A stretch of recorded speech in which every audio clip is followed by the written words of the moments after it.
On day 2 and 4, our second pair is going to focus on overhead pressing movements and additional hip extension movements. Walter's going to demonstrate probably the simplest overhead pressing movement, which is a simple front press. One of the things that we like to see in the front press is, one, that the athlete is standing. There are no games played sitting down. We also would like to see that when they're standing, that their hips are down into the back, and that when they finish the bar is up almost over the back of their head. This is the type of position that we want to get for all of our overhead pressing exercises. We want to make sure we press standing on our feet, and that we press in a good body position where we're able to get our hips down into the rear. Garnet will demonstrate an alternate dumbbell press.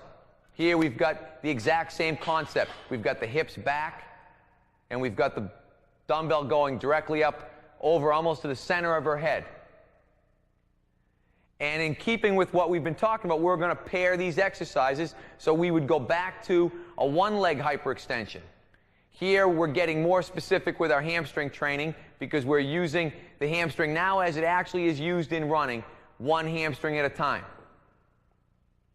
The emphasis is the same. We want to make sure the athlete squeezes with the glute, squeezes with the hamstring on the way up.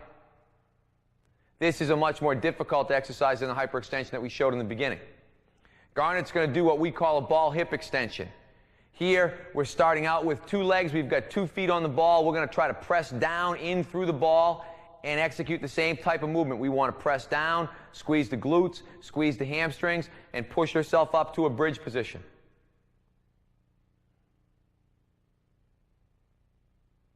In our second pair of exercises on day 2 and 4, we can pair an exercise like bench dips with an exercise like ball hip extensions. Walter's going to demonstrate a bench dip for us. This is a great exercise for a young guy who maybe can't handle his body weight, or a young girl who can't handle their body weight.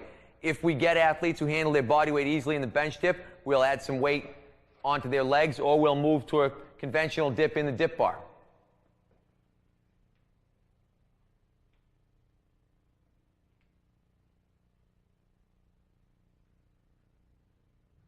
Garnet's going to demonstrate a curl and press combination for us, which is another overhead pressing movement that we like to use. The first one is what we would call a combo curl and press, where she's curling both dumbbells at the same time.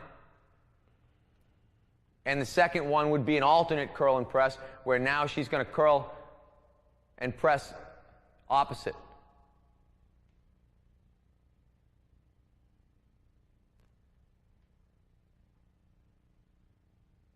Walter's going to demonstrate for us a straight leg ball hip extension. This is a great hamstring exercise because, again, it uses the hamstring muscle in exactly the pattern that it's going to be used in running. It uses the hamstring muscle at its full length as a hip extensor.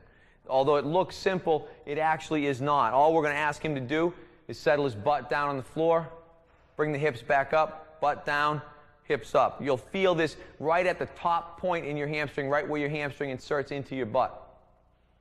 Garnet's going to demonstrate one that's a little bit more difficult, one that we call a one-leg ball hip extension. And here it's the same principle that we used in the 2-leg, but now again we've made the exercise significantly more difficult.